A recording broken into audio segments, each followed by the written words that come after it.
우리 두 손을 내밀고 서로 인사합시다. 할렐루야. 여러분을 축복합니다. 아멘. 오늘 이사야 50장 4절부터 9절까지 말씀으로 나의 귀를 열어주소서, 나의 귀를 열어주소서, 이런 제목으로 말씀의 은혜를 나누고자 합니다.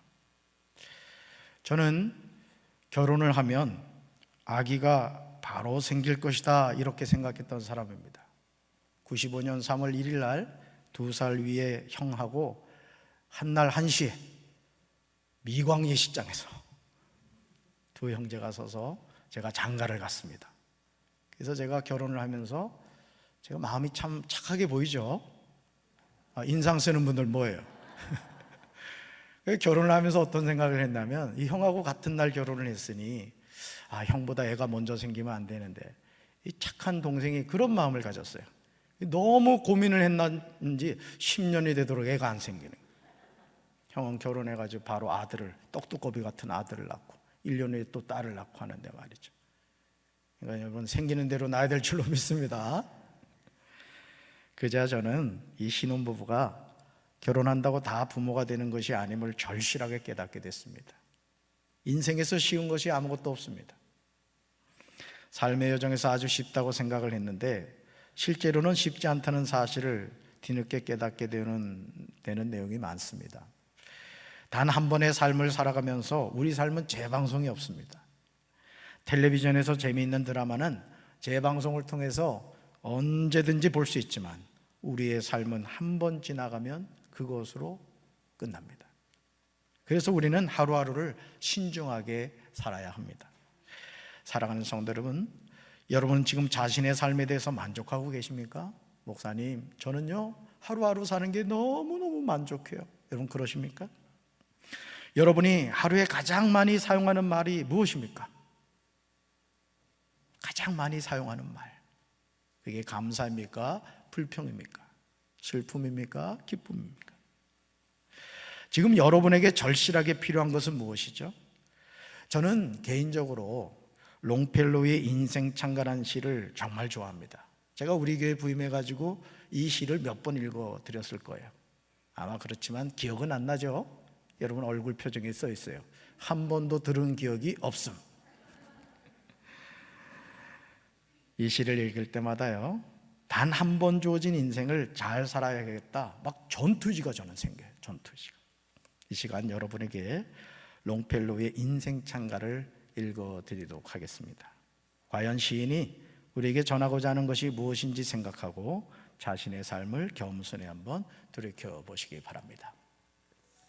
슬픈 노래로 내게 말하지 말라. 인생은 한낱 허황된 꿈에 지나지 않는다고. 잠자는 영혼은 죽은 것이고 세상 만물은 겉모습만은 아닐지니. 인생은 현실인 것, 인생은 진지한 것, 무덤이 그 목표는 아니다. 그대는 본래 흙이니 흙으로 돌아가리라. 이것이 영혼을 두고 한 말은 아니었다. 우리가 가야 할 곳 혹은 가는 길은 쾌락이 아니고 슬픔도 아니며 저마다 내일이 오늘보다 낫도록 행동하는 그것이 목적이요 길이다.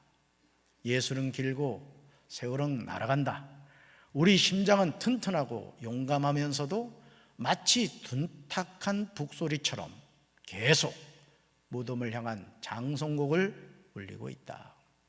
세상의 드넓은 싸움터에서, 인생의 야영지 안에서 말 못하고 쫓기는 소같이 되지 말고 싸움터에 나선 영웅이 되어라.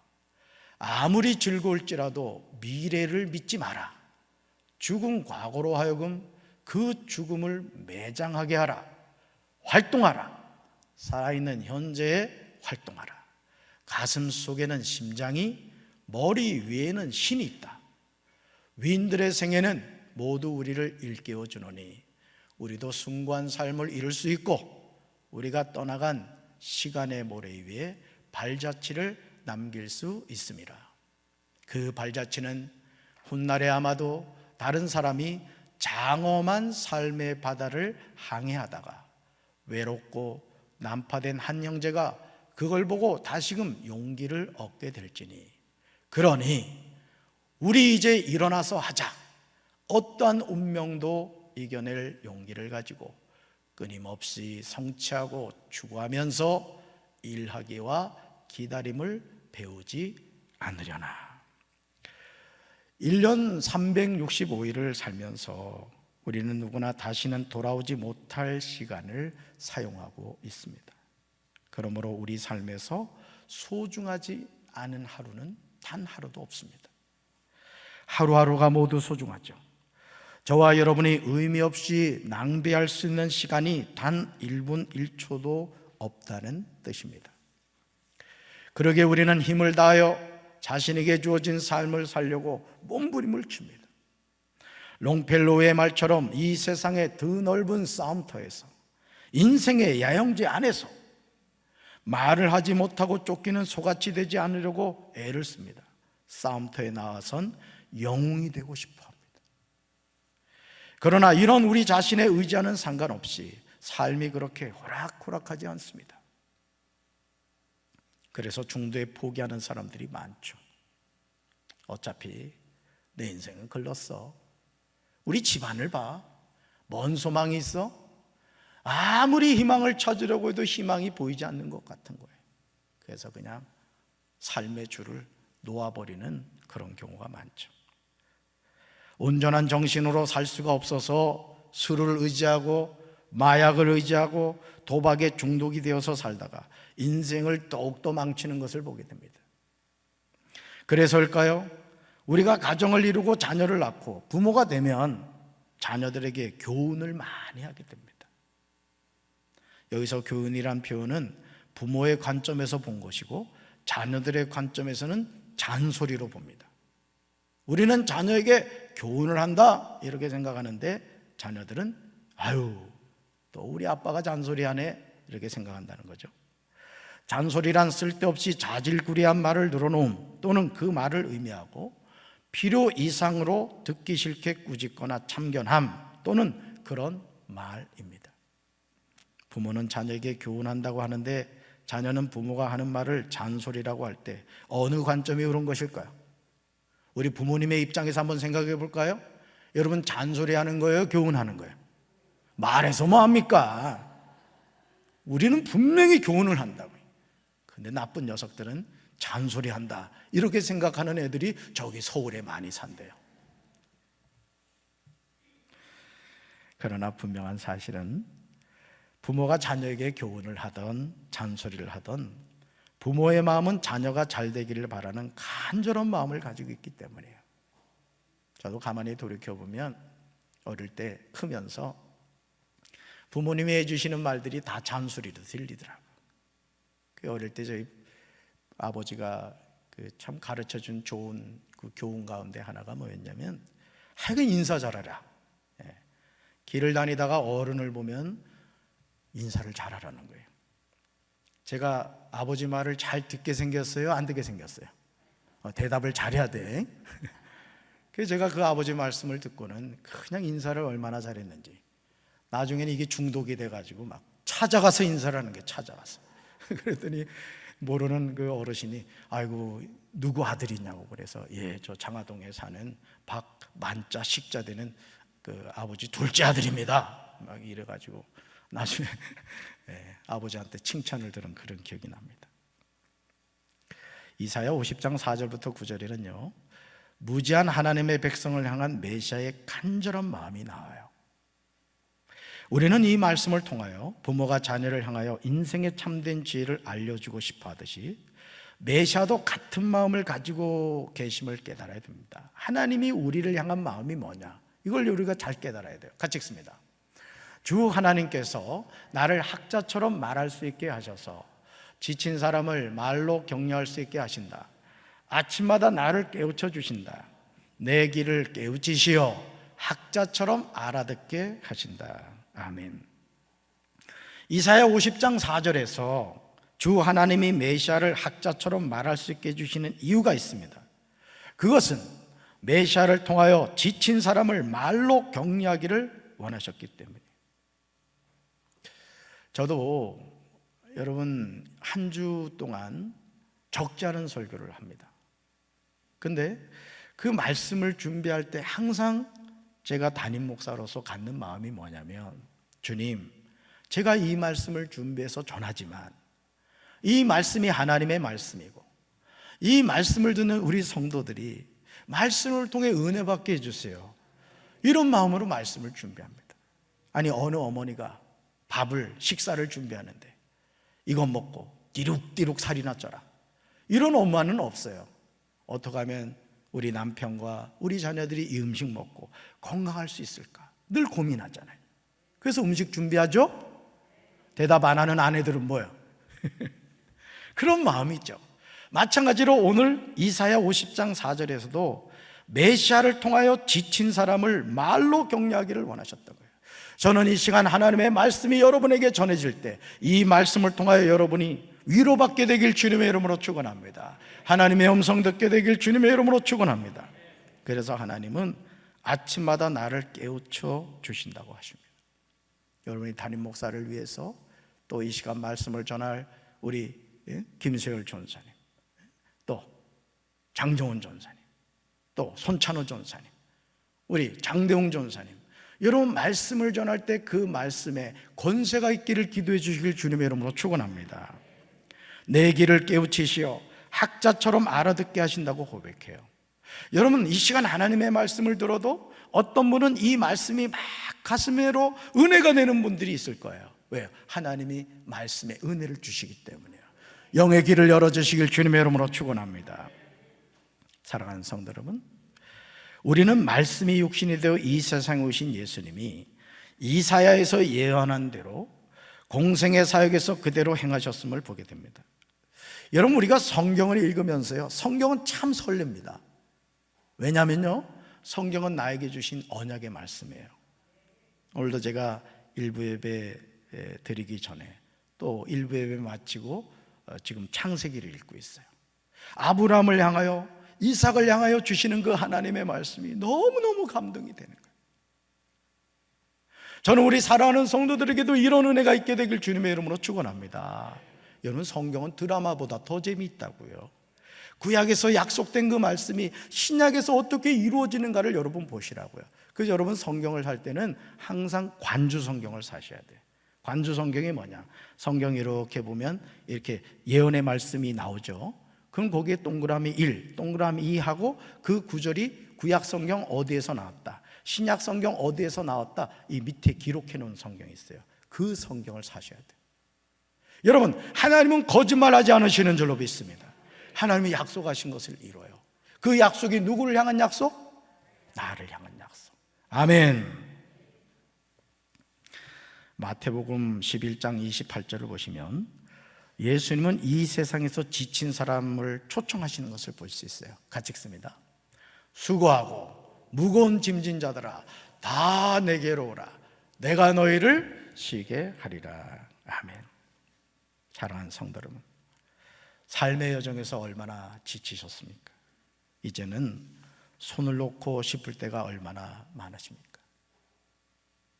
이제는 그만 살았으면 좋겠다, 이런 마음이 들 때가 얼마나 많습니까? 저녁에 잠을 자면서 피곤한 육체에 눈을 감고 그냥 이렇게 천국에서 깨어나면 좋겠다, 이런 그런 마음 들 때가 얼마나 많아요. 가족이 속을 새기고 믿었던 남편이 뒤통수 치고 말이죠. 아내가 그냥 사흘 밤낮으로 바가지 긁고, 우리 집은 바가지는 안 긁습니다. 제가 박씨이기 때문에 바가지는 안 긁어요. 뭐 어쨌든 그래서 눈을 감고 있으면 그냥 천국에서 눈 뜨고 싶을 때가 많죠? 그럴 때가 많아요. 저도 그럴 때가 있어요. 그냥 스스로 죽기는 그렇고 그냥 하나님이 밤에 그냥 불러가셨으면 좋겠다, 이런 마음 들 때가 있죠. 그렇다면 이제 수고하고 무거운 짐진 자들을 초청하시는 예수님의 부르심에 순종하시기 바랍니다. 다 내게로 오라. 다 내게로 오라. 내가 너희를 뭐 하겠다? 쉬게 하겠다. 저는 개인적으로 이 공적인 예배 시간에 성경 본문을 읽을 때 문장부를 잘 지키려고 해요.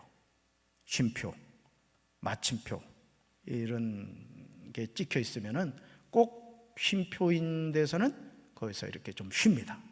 마침표일 땐 마치고요. 찬송가를 부를 때도 악보에 있는 음표를 잘 지키려고 합니다. 성경을 읽으면서 특별히 이 쉼표와 마침표를 지키지 않으면 숨이 넘어가요. 정말 무질서하게 됩니다. 그렇죠? 예를 들어 태초에 하나님이 천지를 창조하시니라. 여러분 편안하게 느껴지죠? 근데 어떤 성도들은 초등학교 좋은 학교 나왔다고 말이죠. 숨도 안 쉬고 읽어요. 태초에 하나님이 천지를 창조하시니라. 숨 넘어가요, 안 넘어가요? 이러다가 숨 넘어간 사람 많대요. 그러니까 성경을 읽을 때도 쉼표 때는 쉬어야 되고 마침표 때는 멈춰서야 된다는 거죠. 우리 삶도 마찬가지입니다. 사람은 기계가 아니에요. 아니, 기계도 적당히 씌워주지 않으면 마모되어 고장이 납니다. 그래서 오일도 제때 교체해 줘야 되고 또 문제가 생겼을 때 그때 가서 바로 수리를 해야 된다는 거죠. 그러므로 사람은 적절한 쉼을 가져야 합니다. 하나님도 천지 창조를 하신 후에 일곱째 날에 안식하셨음을 우리는 잊지 않도록 해야 돼요. 말씀 뭘까요? 하나님이 그가 하시던 일을 일곱째 날에 마치시니 그가 하시던 모든 일을 그치고 일곱째 날에 안식하시니라. 아멘. 사람은 하나님의 형상대로 지음을 받았습니다. 여기서 하나님의 형상이란 단순히 외적인 모양만을 의미하지 않습니다. 하나님의 성품을 닮았다는 뜻이기도 합니다. 하나님이 하시던 모든 일을 그치고 안식하셨는데 하나님의 자녀라고 하는 우리가 안식하는 시간이 없다면 우리 삶이 어떻게 되겠습니까? 결국 탈진하고 마는 거예요. 여러분, 높은 산을 올라갈 때도 적절한 쉼을 가져서 충전한 후에 또 올라가고 또 쉬었다가 올라가고 이래야 되는 거예요. 높은 산 올라가는데 내가 운동 좀 한다고 쉬지 않고 올라가잖아요? 그러면 반드시 병이 생기는 거예요. 이 등산 같은 경우도요, 보통 어느 경우에 많이 다치냐면 올라갈 때는 잘 올라갔다가 내려올 때 속도 조절을 잘못해가지고 이 관절을 다치는 경우가 많아요. 이 속도 조절이 필요하다 그런 뜻이죠. 그러므로 이제 우리는 수고하고 무거운 짐자들을 초청하시면서 내가 너희를 쉬게 하리라는 주님의 초청에 아멘으로 순종해야 될 줄로 믿습니다. 예수 믿는 사람은 게을러 터지면 안 돼요. 성실해야 돼. 그러나 쉴 때는 쉴 줄 알아야 된다고. 이 지혜가 없으면 결국은요 일찍 가는 거예요. 여러분, 오늘 우리가 열심히 한다고 됩니까? 내가 열심히 산다고 돈이 벌리고 열심히 한다고 여러분 성공합니까? 마라톤 같은 경우도요, 초반에 오버페이스 하면요 그 사람은 완주 못합니다. 적절한 속도를 가야 돼요. 예수 믿는 사람도 마찬가지죠. 저는 우리 사랑하는 성도들이 게을러 터진 성도가 아니라 부지런한 성도가 되길 바랍니다. 그러나 쉬라고 할 땐 쉬셔야 돼요. 내가 너희를 쉬게 하리라. 아멘. 그렇습니다. 여러분, 메시아이신 예수 그리스도가 하나님께 학자들의 혀를 달라고 구한 이유가 공관자를 말로 어떻게 도와줄 줄을 알게 해달라는 것임을 주목하시기 바라요.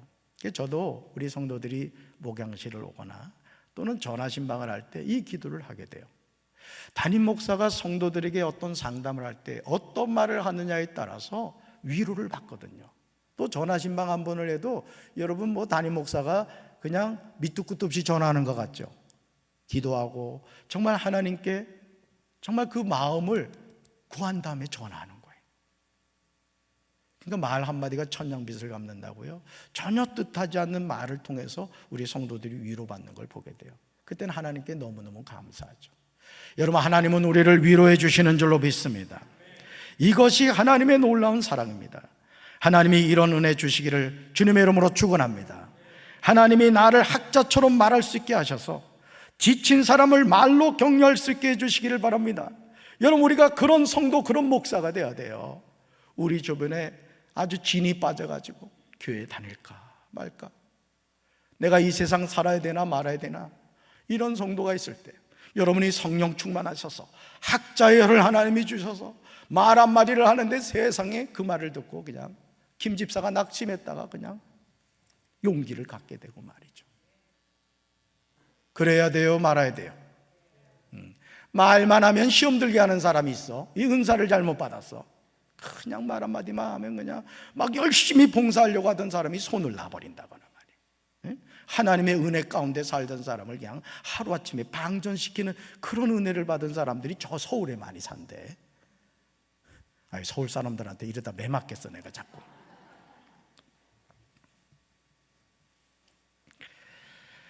여러분, 아침마다 나를 깨우쳐 주시길 원합니다. 이게 중요하죠. 내 길을 깨우치시어 학자처럼 알아듣게 해주시길 기도합니다. 그러니까 여러분, 말씀을 들어도요, 이 은혜가 있어야 돼요. 아멘. 이사야 50장 4절에 나오는 공고한 자는 문자적으로 지친 자라는 뜻이에요. 여러분, 힘들죠? 하루하루 사는 게 힘들잖아. 그렇죠? 다시 말해서 여기서 지친 자는 누구냐? 죄의식으로 눌려있는 자, 무거운 짐을 지고 견딜 수 없어 하는 자를 가리키는 용어예요. 여러분, 잘 들으세요. 우리는 2000년 전 갈보리 십자가에서 예수 그리스도가 십자가에 못 박혀 죽으심으로 말미암아 우리의 허물과 죄는 다 사함받은 줄로 믿습니다. 이걸 분명히 깨달아야 돼요. 근데 예수 믿는다고 하는 성도들 가운데도 이 자꾸 무슨 말을 하냐면 제가 죄가 많아서요, 이런 말을 하시는 분들이 있어요. 여러분, 그 죄를 누가 해결하셨어요? 믿습니까? 만약 여러분이 아직도 이 죄사함의 은혜를 모른다면 여러분 구원을 못 받은 거예요. 예수님이 십자가에서 완전히 다 이루었다, It is finished라고 했다고요. 모든 죄 문제를 완전히 해결하신 거예요. 그래서 누구든지 예수 믿으면 멸망하지 않고 영생을 얻게 된 줄로 믿습니다. 죄에서 자유함을 얻은 줄로 믿습니다. 그러니까 여러분, 기뻐해야 돼요? 불평해야 돼요? 기뻐해야 돼요. 또 한 가지, 무거운 짐을 지고 견딜 수 없어 하는 자라는 거예요. 제가 일부 때도 예화를 들었습니다만, 예를 들어 제가 인애하고, 저희 딸이 인애잖아요. 은혜가 아니에요, 인해요. 어지린자 은혜자. 이게 시험 봐가지고 모르는 사람은 간첩이야. 또 은애라고 하는 분들이 있어요. 사랑했자. 아니에요, 인해예요. 자, 그런데 자, 예를 들어서 봅시다. 제가 이제 인애하고 이제 등산을 가는 게 등산을. 근데 40kg짜리 배낭을 이제 뭐 먹을 거를 싸가지고 간다고 준비를 했습니다. 그래서 저는 콧노래를 부르며 지팡이를 짚고 아멘 할렐루야 주님의 높고 위대하심을 막 찬양을 하면서 걸어가요. 근데 이내가 40kg 배낭을 쥐고 땀을 비오듯이 흘리면서 이제 아빠하고 간다고 칩시다. 자, 그런데 여러분이 그 장면을 지켜봤어요. 그럼 여러분들이 뭔 얘기할지 저는 다 알아요. 세상의 아버지가 외동딸 하나를 40kg 배낭을 짊어지고 자기는 주님의 높고 위대하심을 찬양한다고 뒤에서 막 그냥 욕하는 소리가 다 들릴 거란 말이에요. 그 배낭 누가 져야 돼요? 뭐라고 대답해야 될지 지금 고민하고 있어. 아빠가 져야지. 당연히 아빠가. 어떻게 낳은 딸인데. 잘 보세요. 여러분, 착각하지 마시라고요. 자, 내가 이 세상에 태어나고 싶어 태어난 사람이 있어요, 없어요? 없어요. 자, 주님이 우리와 함께 하세요. 40kg 배낭을 내가 지고 있을까요? 예수님이 지고 있을까요? 어찌 그리 잘하나? 그러니까 오늘 우리가 착각하는 게 뭐냐면 세상의 무거운 짐을 내가 지고 있다고 생각해요. 다 내게로 오라, 내가 너희를 쉬게 하라. 그러니까 짐을 누가 지시겠다는 거예요? 아멘이십니까? 이 세상에서 죄의 무거운 짐에 눌려있는 영혼이 얼마나 많아요. 우리가 예수를 믿는다고 하면서도 여전히 죄의 짐에 눌려 사는 영혼들이 너무 많다고요. 자신의 힘으로 감당할 수 없는 인생의 무거움을 진 자가 너무 많아요. 새 찬송가 337장, 내 모든 시험 무거운 짐은, 우리가 삶의 여정에서 어떤 상황에 있는지를 전하고 있습니다. 여러분, 찬송가 가사는요, 잘 들으세요. 찬송가 가사는 성경을 축약해서 우리에게 전해주는 복음입니다. 그러니까 여러분이 찬송가 가사를 읽으면요, 성경 한 권이 한 구절이 막 농축이 되어 있어요. 우리는 이 찬송가를 통해서 우리 삶은 무거운 짐을 지고 있음을 알게 되죠. 내 모든 괴로움 닥치는 환난이 얼마나 많습니까? 내 짐이 점점 무거워질 때가 얼마나 많아요. 마음의 시험 무거운 죄가 얼마나 나를 괴롭히고 있습니까? 그러므로 이 찬송가 1절 가사는 우리에게 어떻게 처신해야 하는가를 알려줘요. 네, 한번 우리 1절 불러봅시다.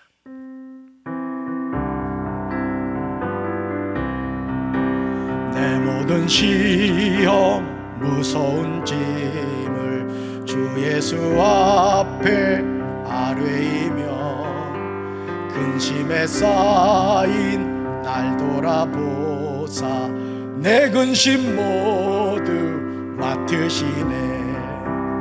무거운 짐을 나 홀로 지고 견디다 못해 쓰러질 때 불쌍히 여겨 구원해 주리 은혜의 주님 오직 예수. 아멘. 부모는 누구나 자녀가 잘 되기를 간절히 원합니다. 나는 먹지 못해도 좋은 것을 먹이고 싶고, 나는 배우지 못했어도 자녀들은 많이 배우게 하고 싶습니다. 저희 아버지도 농사일을 할 때 저희들에게 그런 얘기 많이 했어요. 내 뼈가 으스러져도 너희들이 공부하겠다면 내가 공부시켜주겠다 그랬어요. 왜요? 본인이 배우지를 못했기 때문에 그래요. 오늘 우리도 마찬가지잖아요. 부모로서 우리가 왜 열심히 삽니까? 왜 땀 흘려 수고합니까? 자녀들에게 좀 더 잘해주고 싶은 마음이 있기 때문이에요. 여러분, 우리 아버지가 누구시죠? 우리 아버지가 누구시죠? 그럼 하나님의 관심은 누구한테 있겠어요? 자녀인 나에게 있을 줄로 믿습니다. 그래서 하나님이요, 요즘 벚꽃이 얼마나 잘 피어 있어. 개나리꽃이 얼마나 아름답게 피어 있냐고요. 왜 그 꽃이 피어 있는지 알아요? 하나님이 우리한테 보여주려고 그 아름다운 꽃을 피워 놓으셨다고요. 주일을 제외하고 다른 때 가서 보시기 바랍니다. 예배 빼놓지 말고. 여러분, 자녀들에게 잘해주고 싶은 거, 이게 부모의 한결같은 마음이죠. 그런데 메시아이신 그분도 마찬가지라는 거예요. 이사야 50장 5절에서 주 하나님이 내 길을 열어주셨으므로 나는 주님께 거역하지도 않았고 등을 돌리지도 않았다고 말씀하십니다. 메시아이신 예수 그리스도는 죄로 죽어있는 죄인들을 죄에서 구속하라는 막중한 임무를 아버지 하나님께 맡으셨어요. 그러나 메시아로서 아버지 하나님이 맡기신 사명을 감당하는 과정은 절대 쉽지 않았습니다. 오늘 할렐루야 성가대가 비아 돌로로사 찬양을 했습니다. 가사에 그 비아 돌로로사라는 뜻이 고난의 길이란 뜻이에요. 우리를 하나님의 자녀 삼아주시려고 고난의 길을 걸어가신 거예요. 이사야 50장 6절은 700년 후에 성육신하신 예수님이 어떤 고난을 겪게 되실지에 대해서 정확하게 예언하고 있습니다. 하나님의 말씀은 언제나 현재임을 알게 됩니다. 우리 말씀 같이 읽습니다. 나를 때리는 자들에게 내 등을 맡기며 나의 수염을 뽑는 자들에게 나의 뺨을 맡기며 모욕과 침뱉음을 당하여도 내 얼굴을 가리지 아니하였느니라. 아멘. 아버지 하나님께 학자들의 혀를 내게 주사 나로 공고한 자를 말로 어떻게 도와줄 줄을 알게 해달라고 기도하시는 메시아의 간구와 메시아로서 아버지 하나님이 자신에게 주어진 사명을 감당하는 과정이 너무 다른 점을 보게 됩니다. 너무 충격적이에요. 세 가지로 보겠어요. 첫째, 나는 나를 때리는 사람들에게 등을 내주었다. 두 번째, 내 수염을 뽑는 사람들에게 뺨을 대주었다. 세 번째, 그들이 나를 조롱하고 내게 침을 뱉을 때 내 얼굴을 가리지 않았다.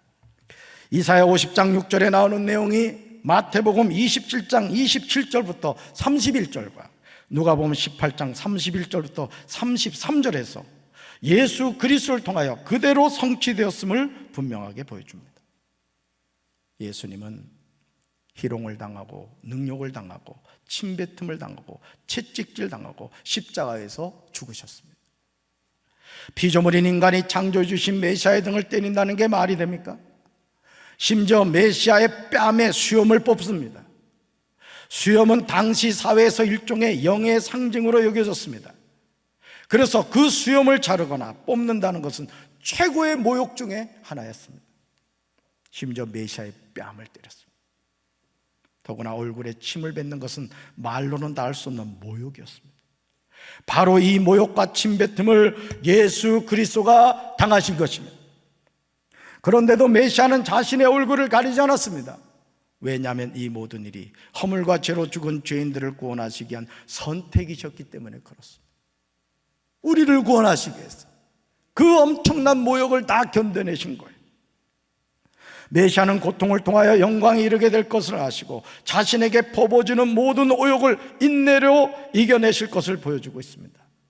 그리고 실제로 예수님은 그 말씀대로 순종하셨습니다. 사랑하는 성도 여러분, 부모는 자신이 희생당하더라도 자녀가 잘 될 수 있다면 그 길을 선택합니다. 자신의 생명을 주고 자녀의 생명을 살릴 수 있다면 부모는 그렇게 합니다. 메시아 예수 그리스도도 마찬가지입니다. 예수님은 온갖 모욕과 핍박에도 불구하고 그 길을 감당하셨어요. 그러므로 죄인인 우리가 하나님의 자녀가 된 거예요. 여러분, 얼마나 놀랍습니까? 나 같은 죄인이 하나님의 자녀가 되었고, 내 생명이 다하는 그 순간 내 영혼을 하나님이 받아주신다고 생각해 보세요. 얼마나 감격스럽습니까? 이사야 50장 7절과 8절에서 메시아이신 그분은 주 여호와께서 나를 도우시니 내가 수치를 당하지 않았다고 하십니다. 그러므로 마음을 굳게 먹고 부끄러움을 당하지 않을 것이라고 하십니다. 나를 의롭다고 하신 여호와께서 가까이 계시니 누가 나와 다툴 수 있겠느냐고 반문하시면서 있다면 함께 법정으로 가자고 하십니다. 나를 고발할 사람이 있으면 내게 가까이 오라고 하십니다. 얼마나 멋지고 당당한 모습입니까? 이 세상에서 죄가 없으신 분은 메시아이신 예수 그리스도 외에는 없는 줄로 믿습니다. 8절에서 아버지 하나님은 메시아의 의롭고 무죄하신 성품을 인정하고 드러내십니다. 마태복음 3장 17절에서 예수님이 요단강에서 세례받고 올라오실 때 하나님이 말씀하셨습니다. 이는 내 사랑하는 아들이요 내가 기뻐하는 자라. 그러므로 메시아신 예수 그리스도는 자신의 죄 때문에 십자가에 못 박혀 죽은 것이 아니에요. 우리의 죄 때문에 십자가에 못 박혀 죽으신 줄로 믿습니다. 그러므로 우리가 이 종료주일과 고난주일을 맞이하면서 주님이 나의 죄를 위해 십자가 지셨다, 주님이 나의 죄를 완전히 해결해 주셨다는 것 여러분 깨닫게 되길 주님의 이름으로 축원합니다. 메시아가 하나님이 맡기신 사명을 감당할 수 있었던 이유는 하나님이 도와주셨기 때문에. 수고하고 무거운 짐진 자들아 다 내게로 오라 그랬죠. 내가 너희를 쉬게 하겠다고 약속하셨잖아요. 여러분, 고통스럽고 괴로운 인생의 문제가 있습니까? 주님의 몸된 교회에 오셔서 주님을 찾으시기 바라요. 주님이 여러분의 고통을 들으시고 여러분의 부르짖음을 들으시고 응답해 주실 줄로 믿습니다. 내가 너희를 쉬게 하리라. 주님의 약속이 아무도 예수님을 정죄할 수 없습니다. 이제 우리는 학자들의 혀와 지혜를 구해야 돼요. 자녀에게 말 한마디 할 때도, 가족 간의 말 한마디를 할 때도 주의 성령의 이끌으심을 받아서 하나님이 내 혀를 주장해 주셔서 위로의 말, 격려의 말, 축복의 말을 할 수 있는 우리 사랑하는 성도들 되기를 주님의 이름으로 축원합니다. 가슴에 손을 얹겠습니다. 하나님 아버지, 산다는 것이 너무나 힘듭니다. 너무나 무겁게 느껴집니다. 그러나 주님, 우리의 생명을 주관하신 분은 하나님이신 줄로 믿습니다. 수고하고 무거운 짐진 자들아 다 내게로 오라. 내가 너희를 쉬게 하려고 주님이 말씀하여 주셨사오매 지친 자리에 머물러 있지 않게 하시고 주님 앞에 나가 참된 힘을 얻게 하옵소서. 우리 사랑하는 성도들을 축복하여 주시옵소서. 예수님 이름으로 간절히 기도합니다. 아멘.